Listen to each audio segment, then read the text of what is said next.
Welcome back to my channel. In this video, I'm going to share some fall and Halloween Cricut project ideas. Here's some of the blanks that I will be using in this video. I found a bunch of fun things at Target, mostly the bullseye section that I wanted to personalize. I have some other projects I didn't get to, so I will be doing a part 2 of this video as well. I would love it if you subscribed if you are new to my channel, and let's get into the video. I found this adorable pumpkin gumball machine at the Target Bullseye section, and I really wanted to put vinyl on it, but it has those grooves in it, so I wasn't sure how I was going to do it.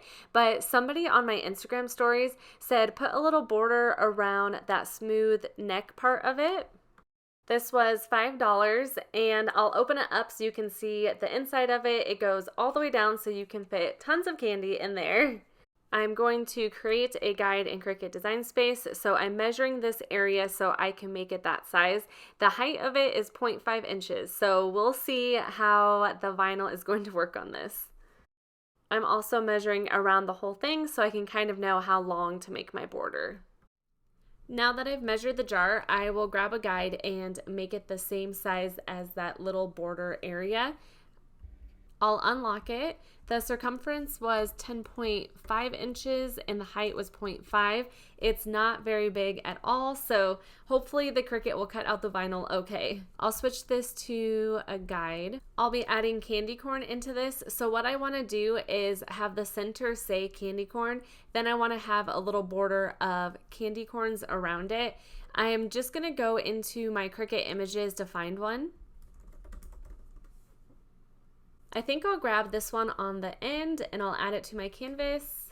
I'm also going to grab my font. I'm using JT Grove. I'll just type in candy corn in all caps. I think I'll size this one first and then I can kind of figure out where I want to put the candy corns.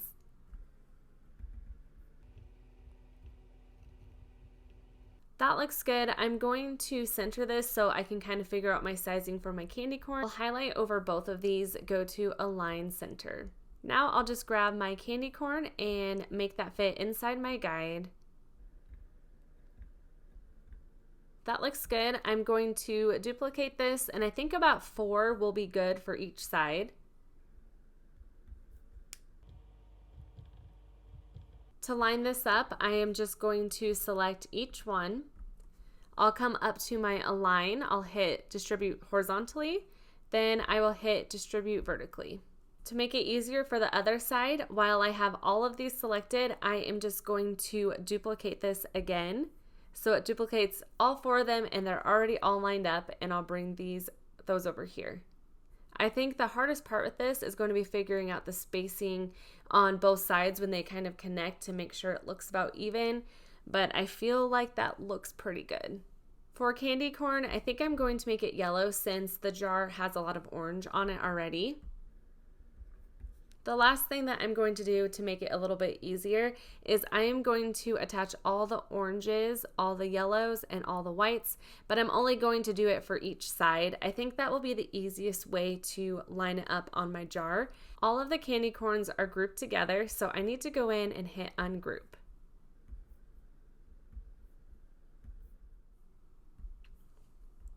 Now I can go in and attach these. I'll select just the orange ones. I like to hit shift on my keyboard as I'm selecting them. It makes it so much easier than looking at the mess of the layers panel. I'll hit attach. Then I'll just do the exact same thing for the rest of them.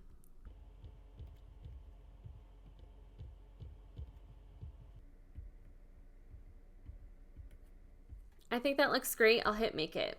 I'm using scrap vinyl and my white one only goes to about 5 inches. What I'm going to do is zoom in. I'm going to slide this down.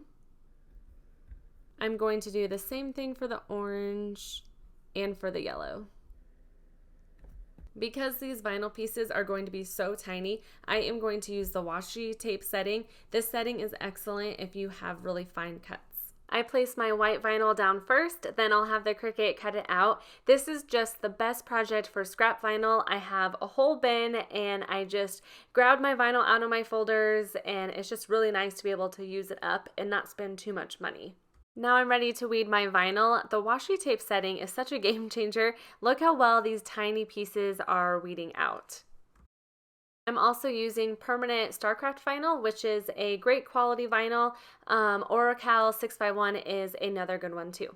I clean off my glass with rubbing alcohol first. This just really helps clean it so the vinyl can stick better. I also just recently got this PYD Life cup holder. It just makes my life so much easier when I'm adding vinyl to cups, mugs, and I decided I would test out this pumpkin on top of it, and it fit really well on it. Now I'm ready to start adding my vinyl. I take my transfer tape and add it to the candy corn vinyl. I want to make sure I have that one all centered up first.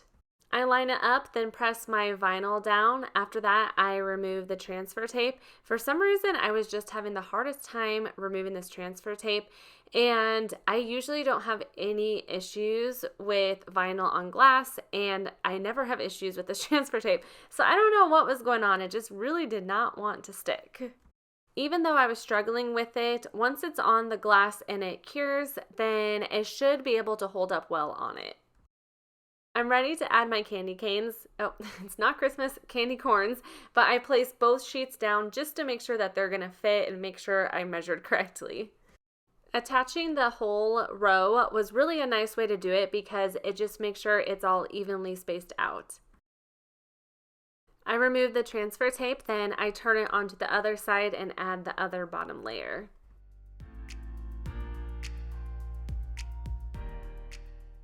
I decided for the other pieces that I was just going to add them separately. I do think if you try to attach it and do it that you could have good results with it, but I don't know. I feel like I know myself and a lot of times I just mess it up. So I decided this might be the best way, but it did take a little bit extra time going in and adding all the pieces. The transfer tape was starting to pick up some of the vinyl that was already on the glass, so for the other side, I ended up using tweezers and that worked so much better. Now I feel like after a million years, it is done and I get to do the fun part and add the candy. I picked up some candy corn. I feel like this is just okay on its own, but I always like to eat this with peanuts. It's just such a good combination. Let me know if that's how you eat these too.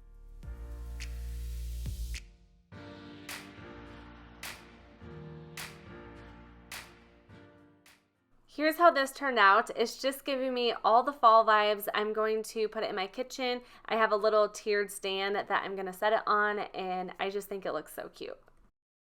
For my next project, I'm going to be adding glow-in-the-dark heat transfer vinyl to a kid's shirt. I'm going to be making this for my daughter and I think it'll just be so cute on a light pink shirt. This vinyl is from Heat Transfer Warehouse. It's called Easy Weed Glow in the Dark. I'm really excited to try this out. It gives settings on there, but that is for heat press. It says 305. I'll be using my Cricut Easy Press, so I'll show you what I set that to in a little bit. I'm in Cricut Design Space and I already have the two images that I'm using pulled up. I found both of these in Cricut Design Space. I'm going to be putting the chest part of the skeleton on the front of the shirt, and I'm going to be putting the arm bones on the arms of the shirt. I struggled to find the arm bones, so I ended up finding the skeleton, and I thought it looked like it would be pretty good. I need to go in and delete these letters. The skeleton is all one layer. What I'm actually going to do is use the contour button to separate this. So I will duplicate the skeleton. I just hit Command D on my keyboard. For this first one, I am going to click on contour. I'm going to select hide all contours. This is by far the easiest way to do it because you don't have to select on every single one. It automatically keeps that top one. I am first going to click on this bone, which is what I want to keep. Then I am going to get rid of this one. So when I click out, you can see I have just this humerus bone, and I will just be duplicating it and flipping it. So I'm not going to do the same thing for the other side, but now I need the other part of the arm. I'll click contour again. I'll hide all contours. I'll select this. I also need to select the inner piece. Then I will select on the rib cage and click out. I'm going to make these a little bit bigger so you can see them better. Just a quick fun fact, I actually worked as an X-ray tech for 10 years, but the last 3 years, YouTube has been my full-time job. But this just brings back the memories from X-ray. I'm gonna slide this over. This will go on the right side of the arm. I'll bring this down. I'm going to duplicate this. You can come up here and hit the plus button. I'll bring it over here. I'll click on flip and flip horizontal. Then for this one, I will duplicate that and I will do the exact same thing. I'll go up to flip horizontal. I'm going to be using the same vinyl for all of this, so I need this heart to be the same color. I'll click on it and make it black. It also looks like the heart and the rib cage are just grouped together, but they need to be attached, so I'll click attach. Now I'm just going to size this. This is going on a 5 t-shirt, which I would typically do about 7 inches, but I'm gonna make it about 8 inches for the width so it fills up a little bit more of the shirt. I measured the sleeves and I decided to make each piece of the arm 6.5 inches for the height. I probably should have sized that first, then duplicated it. It would help me save a step of having to resize these, but I always forget about that. All right, now I can click make it. I'm going to mirror my design since I'm using HTV. Also, Cricut is not the best at putting everything on a mat, so what I'm gonna do is move this to the second mat to help save on vinyl. To do that, I'll just click on the 3 dots. I'll select move object and select that second mat. And now I can just rotate it and line it up myself. I'll mirror my design for this one also. Then I'll hit continue. For the cut setting, I'm going to select everyday iron on. I place my heat transfer vinyl carrier sheet down, then I load it into the Cricut machine to cut out. I just throw the whole roll on there. For me, it's easier to do that. When it's done, I remove the roll, then I cut out around the design. Then I add the vinyl back on my mat for the Cricut to cut out the other sheet. I must not have been filming because this is all I have of that second sheet, so sorry about that, but here it is. I'm cutting around that design. For my heat setting, I select 315 at 30 seconds. Before I weed my vinyl, I cut around a space that didn't get used. Vinyl is just so expensive, so I try to save as much as possible and put it in my scrap bin. Then I just go through and weed out all that excess vinyl.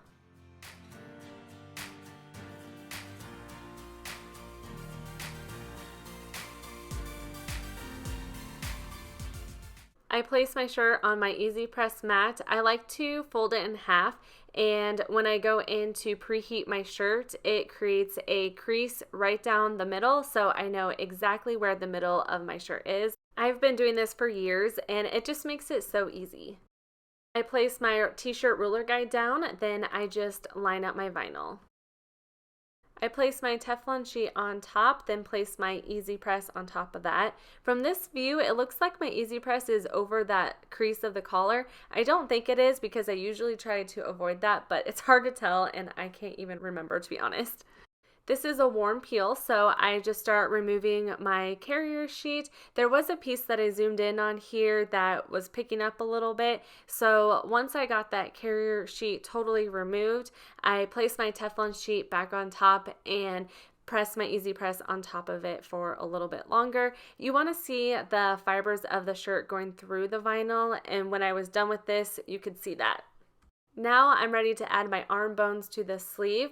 I made them a little bit too tall. I decided to line these up. Right here it looks okay, but I had to put that top bone over the crease, like where the armpit is there. So I would do 6 inches instead of 6.5 inches for the height if I could redo it. I place my Teflon sheet on top, then do the first portion of this. After looking at it, I feel like I might have been able to do it all at once, so I didn't do that, but it would have been faster. Remove the carrier sheet. I can tell this top portion didn't fully stick down, which I kind of had a feeling, so I go in and try to fix it later. I follow the same process with the other piece.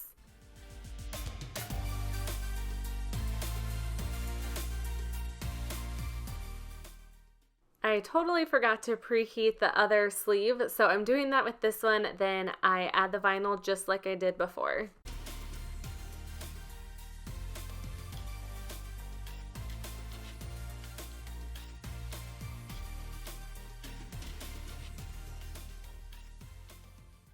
To fix the top part there, I take my Easy Press Mini and I just run it along that, and it seemed to work really well. Hopefully it will hold up after washing.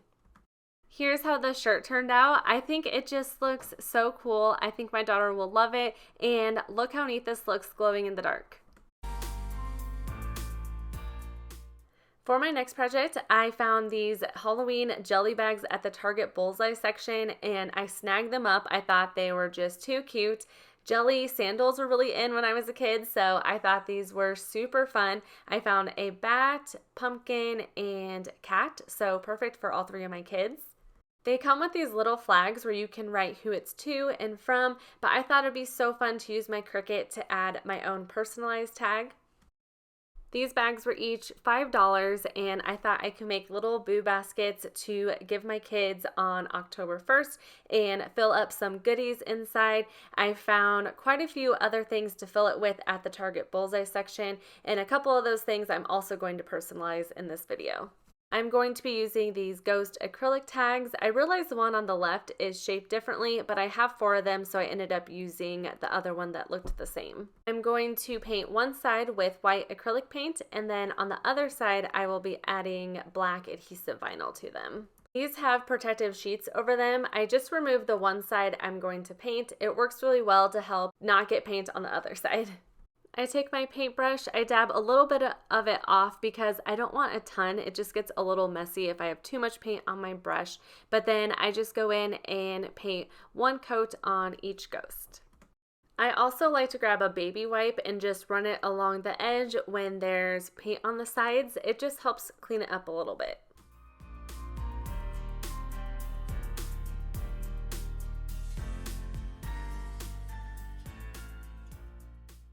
Once that's dried, I go in and do a second coat. I was going to do a third coat, but I kind of liked the look of it with the streaks in there. I thought it was fitting for a ghost.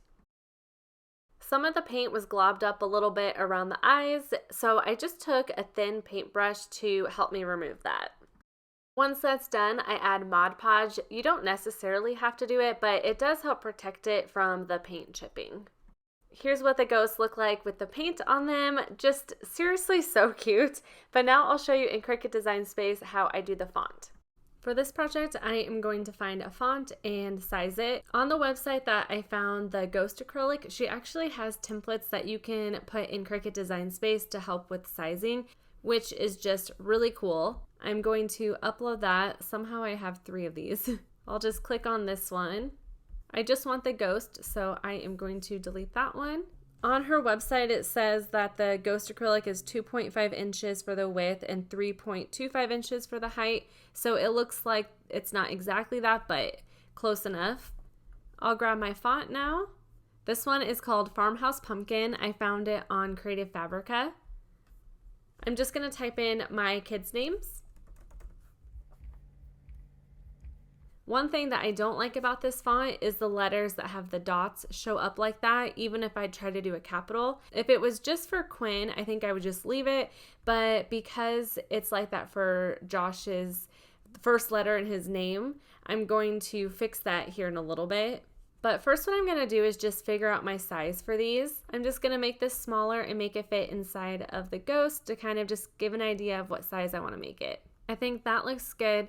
The next thing that I'm going to do is just make both of these names the same font size. If you look at the top, there's a font size here. Instead of making each word the same width, this is an easier way for it to match.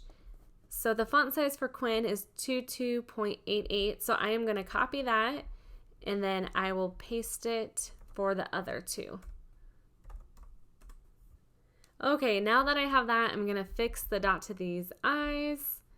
To get rid of these dots, I am going to grab a shape and use the slice button to get rid of it. I know that it's going to be a little bit harder to do that with it sized smaller, but I wanted to do that first because I'm going to be ungrouping these letters. And once you do that, it will get rid of the font size. Hopefully that makes sense, but I wanted to make sure I could use my font size first. First, what I'm going to do is go up to Advanced, then I'll ungroup letters. Now I'm going to grab a square. I'll make this a lot smaller. smaller so I can slice out my dot. I'll highlight over my square and J. I'll come down and select slice. Now I can go over to my layers panel and just delete these slice results. I just have the J. Now I need to size this. All of these letters are about the same height, so I'm just going to copy the height and make Josh the same height. I need to move it just a little bit. I like to use my arrow keys on my keyboard just to make it a little bit easier than moving my mouse around. I will attach this. That's done. I will follow the same process for Quinn.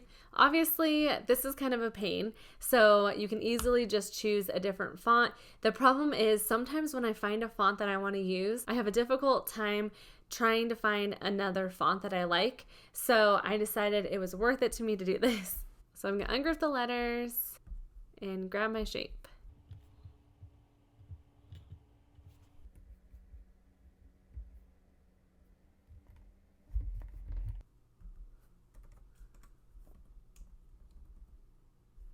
Okay, I'll highlight over this and attach it. I'm finally done with that. I'm just gonna delete my ghost template and I'll click make it. I'm gonna move this apart just a little bit. I cut in between these words and it's just a lot easier to give me a little extra space. One of my absolute favorite hacks is when you have these tiny little letters, which these are very small, the cut setting that works so well for this is the washi tape setting. I'm sure a ton of you have already heard this tip, but if you haven't, it just cuts it out so much better than the vinyl setting. I load the black vinyl into the Cricut machine and it will cut out my design. Then I go in and weed out that excess vinyl. I flip the ghosts around and remove the other protective sheet. I spray the acrylic with rubbing alcohol, then I'm ready to add my vinyl. I just used the same transfer tape for all 3 vinyl pieces. I'm also curious, what are you guys crafting for fall or Halloween? This is my favorite time of year. I think I say that in a lot of my videos, but September through December, I feel like it's just crafting season to me, and I just really love this time of year. Curious if that's how you guys feel too. Look how adorable these are. I just love them so much. Now I'm ready to add them to my jelly bags. I found this twine at Michael's and I thought the white and black pattern would be perfect for it. I just go through and add all of these to the bags. I have never made boo bags before, and honestly, I really don't need an extra thing to add onto my parenting plate, and I'll probably feel like I need to do this every year, but I just couldn't resist these. They're just so cute, and I think my kids will think it's very fun. Next, I'm going to personalize a couple things to put in them, and I'll show you a final look at the end. I found these Halloween bubble wands at the Target Bullseye section too, and look how fun they are. There's 3 different kinds that I can add to their baskets. They were all $1 each. I also found slap bracelets at the Target Bullseye section. I picked up these 2 colors. They also light up, so I'm going to try to personalize these as well, and they were $3 each. I'm going to be using the same font for the bubble wands and for the slap bracelets. The font I'm going to be using is called Real Wavy, I think just Real Wavy, Real Wavy Retro. I downloaded this from Creative Fabrica, and I will just type in my kids' names again. This kind of gave me like Halloween vibes, so I really liked this font. I'm going to make all of these 1 inch for the height. These will be for the bubble wand, and for the slap bracelets, I'm going to make them 1 inch for the height as well. I'm only doing it for Josh and Quinn, so all I'm going to do is duplicate both of those. Now I'll click make it. For my setting, I'll select vinyl. The Cricut will cut out all of those names, then I will go through and weed them out. I add rubbing alcohol to clean off the bubble wands. You honestly could probably skip this step because this might just get thrown away when they're done with the bubbles. I also feel a little bit better about adding vinyl to something that will get thrown away when I'm just using scrap vinyl. It's been sitting in my office for a very long time. These are great for the baskets, but if you're doing any type of Halloween party and there's kids going, this would be such a quick and easy little gift for them. Here's how they turned out. For such a simple project, I cannot believe how cute they turned out. Now I'm ready to add the vinyl to the slap bracelets. This is a first for me. I've never tried this, so I'm curious if it'll work. These do have button batteries in them, so just a warning if you do not want those in your house. This wasn't coming off very well, so I took my brayer tool and I pressed it down while also removing the transfer tape, and that just works really well if the vinyl is picking up. Here's how it turned out. Now to test it and slap it on my wrist. This looks very cool. I think my son will love it. I probably should have moved the vinyl down a little bit further from where that black band is because it almost covers the name, but it looks really neat. If you're sensitive to flashing lights, look away for a second because I'm going to turn these on. It has 3 different modes on it, which is just so fun. I really like the last one where it just is lit up. I think my kids are going to think these are just super cool. Now I'm just going to fill up my baskets, so I want to show you how I do that. I found these little paper fillers, I'm not sure what they're called, but at the Target Bullseye section, they were $1 each, and I picked up some orange and black pieces. First, I'm going to fill my son's basket. I found these really cool glow-in-the-dark sticker books, so I add that in there. Then I add the bubble wand and the slap bracelet. After that, I add a few more things from the Target Bullseye section. This glow-in-the-dark cup, I found some socks, and this little guy who walks. I just thought it was cute. Here's how his basket turned out. I add the same items into my daughter's basket. She is 5. I want to show how these little guys walk. Aren't they just so cute? I think my 1-year-old will like it the best. I love all the purple in her basket. Purple is her favorite color. She also loves cats. I'm a dog person, so I don't know where that comes from. Lastly, I'm putting together my baby girl's basket. I call her a baby. She's technically a toddler. She's 18 months, but I'm adding a few different things in here. I put pajamas and a book. That is it for this video. I had so much fun creating it. I just want to say thank you so much for watching, liking my video, and subscribing. Look forward to a part 2 of this video coming up on my channel.